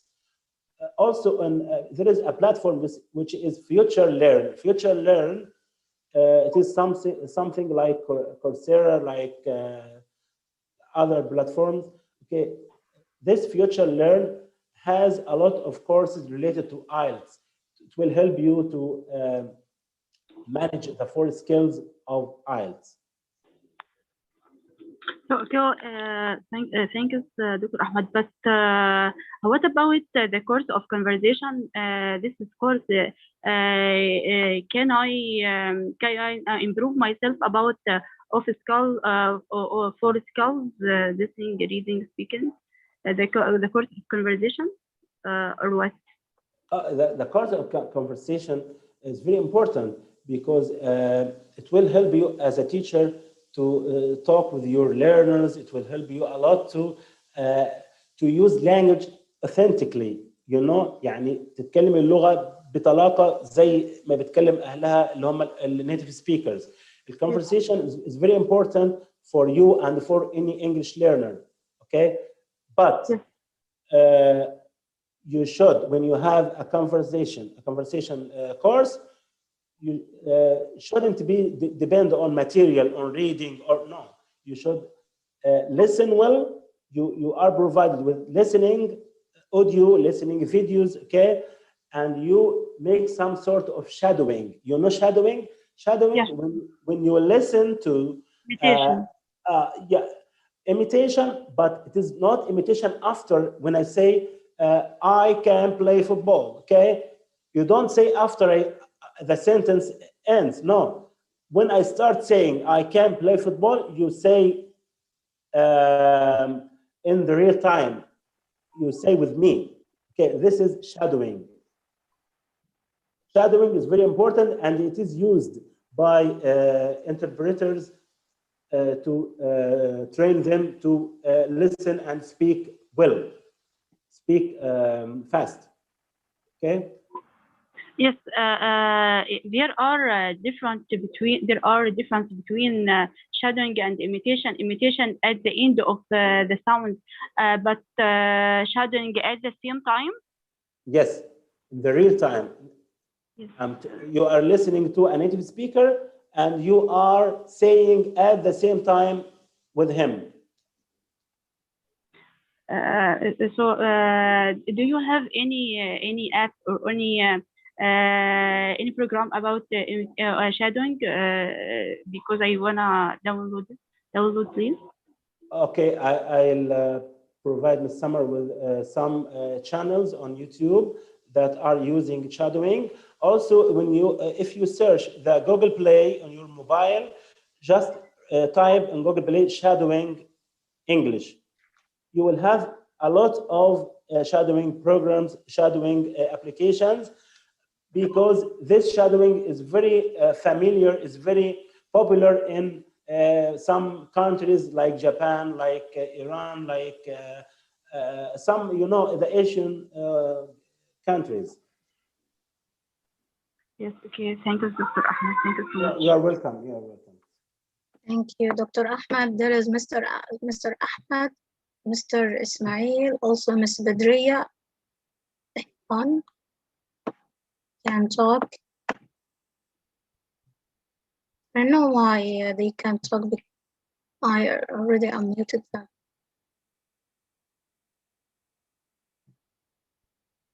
Okay, no problem. Maybe they. Hello, Dr. Ahmed. How are you? Fine, and you? I'm well. Can I ask some questions about how to teach IELTS? How to teach IELTS is, you know, you should follow, you know, there is a course in Cambridge which is teaching for exams. When you are teaching for exams, okay, especially for IELTS, you should first study the skills, the 4 skills of IELTS, the type of questions, okay? Okay, because when you teach IELTS, you are not teaching language, you are teaching the techniques, For the exam, yeah. the exam itself. Here, the answer needs 2 words. Okay, but if you put 3 words, it's for IELTS criteria. Even it is correct for language, okay? But in IELTS criteria, it is wrong. So as a teacher, you should study well the items of the exam and how to help the learners, or how to help the candidates of the exam. How to help them to deal with the exam properly. For example, you should provide them with the most important vocabulary they need for academic module. Okay. Also, you should know well the difference between general training of IELTS and the academic module. Yeah. Okay. Yeah, thank you. Dr. Mrs. Maha was asking about fluency. Inshallah, after 10 days, I think, after 10 days, inshallah, we are going to have a native speaker, and he is going to talk about how to improve your fluency.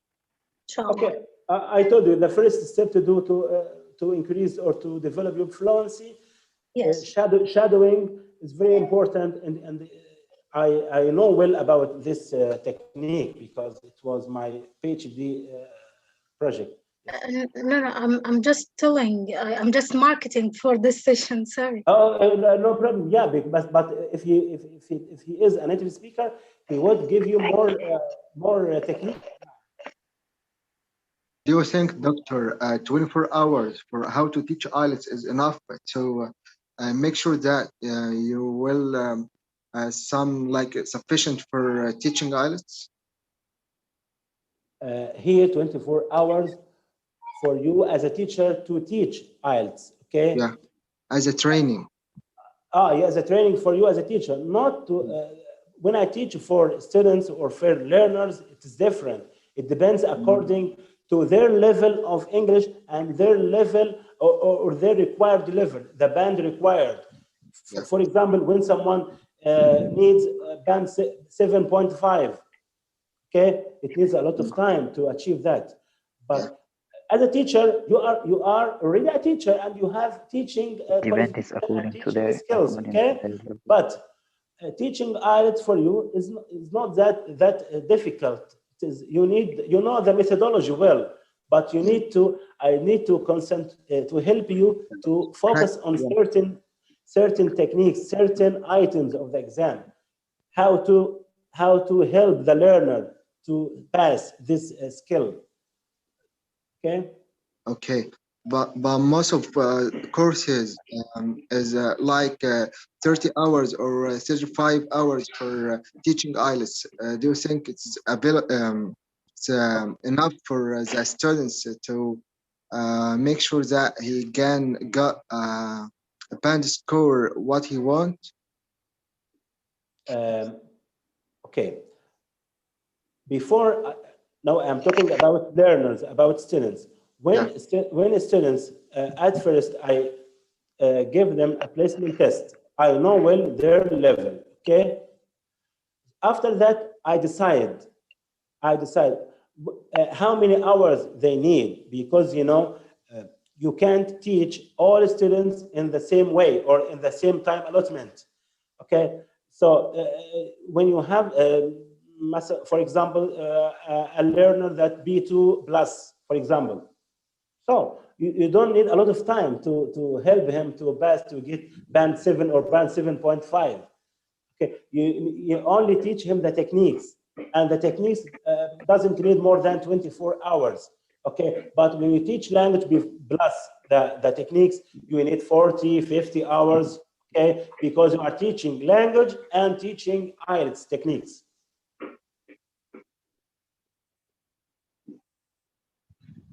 Okay, Dr. Now Ismail can talk, please. Okay. Thank you very much, all of you, and I'm really very happy to have with you here, and I also like to really acknowledge you and the teacher as well. Really, the worth things that he has really shared with us in this group. So my question is, now I am preparing Master of Education in Teaching English as a Foreign Language, TEFL.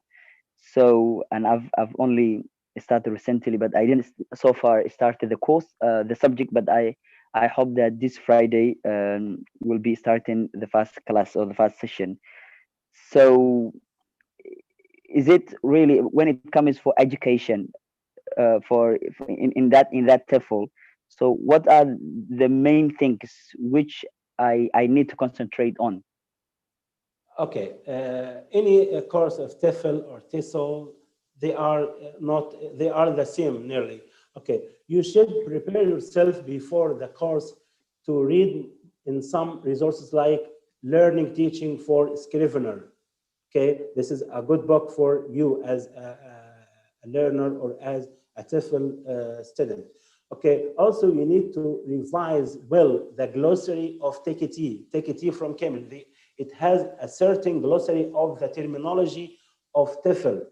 You should know well before starting to help you, because some trainers deal with the trainees that they have previous background. Okay, so you should build your background by reading the Take It glossary, and it's available on the internet. Just type Take It glossary, you will get it the PDF.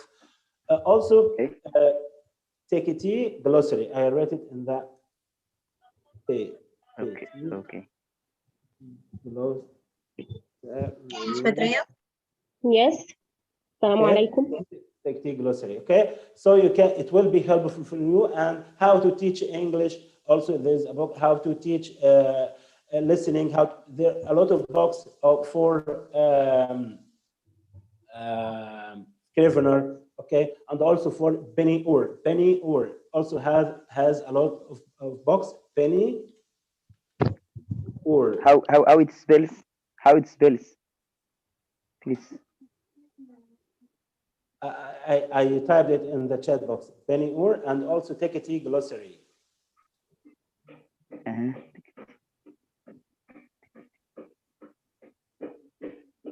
Okay.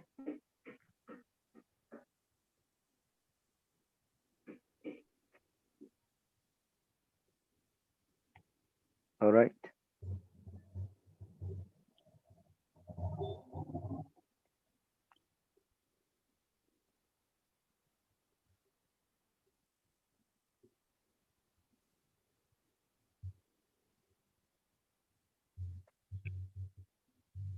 Okay. Any questions? Yes, please. Okay, go on, please. Assalamu alaikum. السلام ورحمة الله وبركاته. First of all, I have to thank you, Dr. Ahmed. We really gained a lot of benefits in this meeting, and we really appreciate your efforts, and thanks for your time. Thank you very much. You're welcome. At the beginning, I need to let you know that I'm an English teacher for the primary cycle from about 20 years. And I want to ask about your opinion about the new curriculum for the primary governorate schools, Connect, because I think me and all my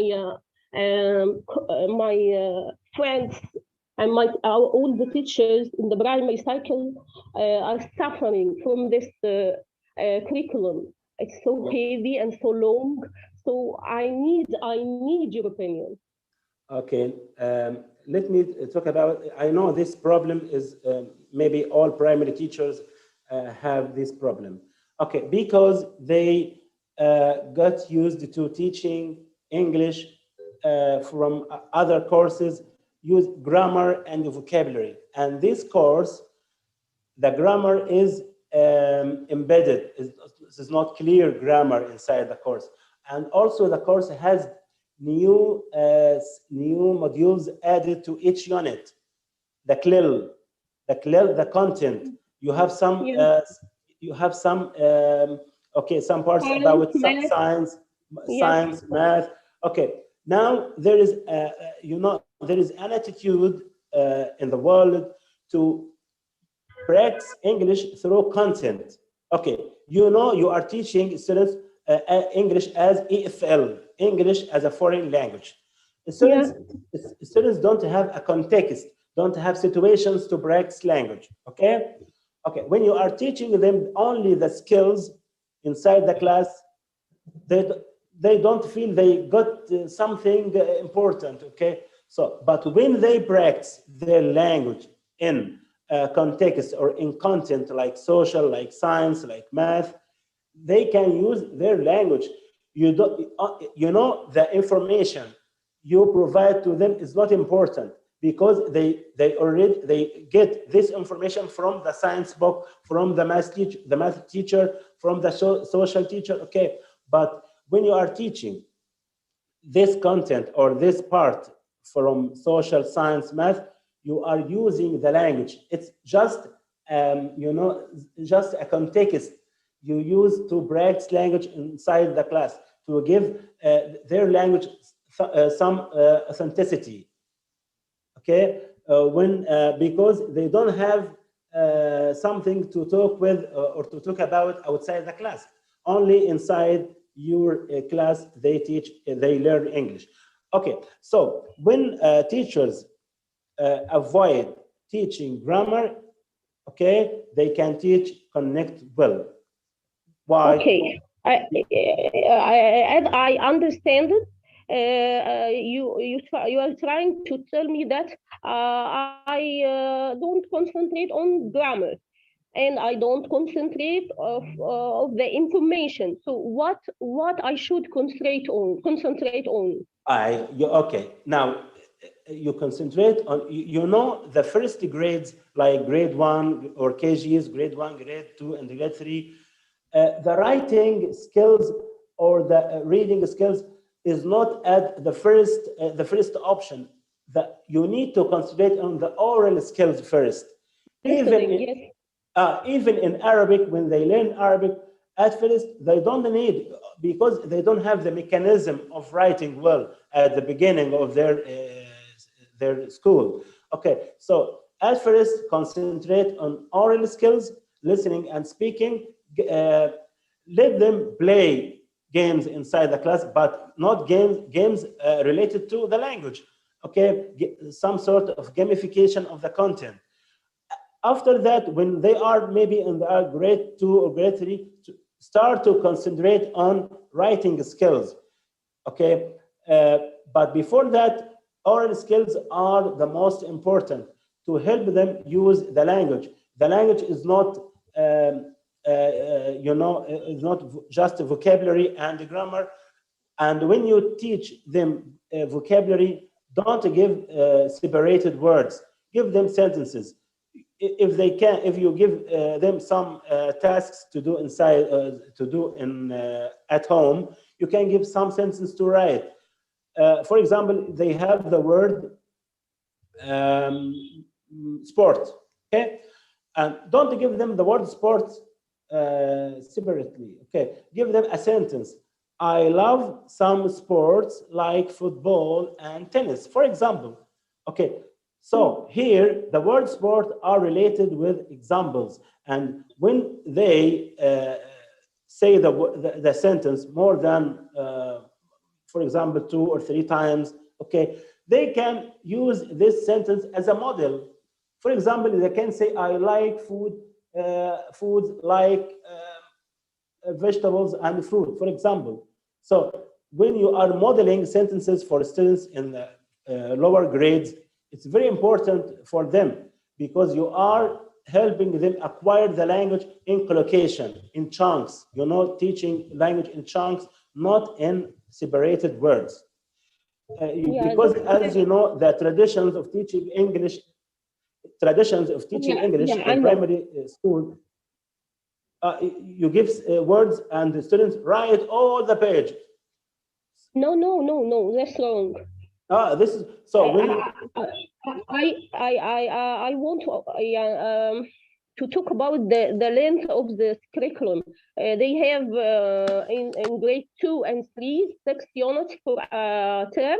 Each unit has 8 lessons. Each lesson has 2 or 3 new ideas. So I can't give feedback. I can't make a revision. I can't. What can I do? This is a general complaining, not just me. I know, not you only who complain about that, but I attended last March a conference about this. Not this course definitely, but the company itself, the publisher, has a lot of books and syllabuses here in Egypt. So they concentrate on language. Okay, I mean, teach them what they need. You don't need to teach everything, every word in the module or in the unit. Okay. You have certain objectives, okay? In your teacher's book, you have certain objectives to achieve, okay? So try to achieve your goals using most of the content, most of the tasks. You don't need to concentrate on each task because you don't have enough time. But when you achieve your goals, it's not a problem. You have no problem here. Okay, I need to tell you that I'm teaching, I have taught this curriculum for 3 years, first grade and second grade and third grade. And I also worked at the KG2 classes. I didn't finish the curriculum in any year of them. The curriculum didn't finish. So I know you didn't finish the curriculum because you wanted to teach every task, every activity, every part. I prepare the lessons according to the sorry, what is this name? The schedule or the time? Yes, timetable. So I have two lessons, or 1 lesson or 2 lessons per the lesson. I didn't. You followed. So you followed the official. Yeah, you get what I want to say. Lessons. Yes. Oh, okay. You followed the schedule or the distribution of syllabus of the government, okay? Yes. So and you didn't achieve it? we didn't finish the curriculum. Yeah, you didn't finish it. We left at least 2 units in every syllable, and we don't present the story. No, the story we didn't do it in any curriculum. Okay, maybe there is a problem. That's not my يعني عامة يعني. Okay, I know. Maybe you have a problem in the distribution you got from the administration or from the supervisor. But as a teacher, you can make some sort of adaptation, some sort of selecting the main skills, the main activities. Okay, the main target language you need to convey to the students to avoid having a gap in the future. Okay, so try to make some sort of distribution for yourself.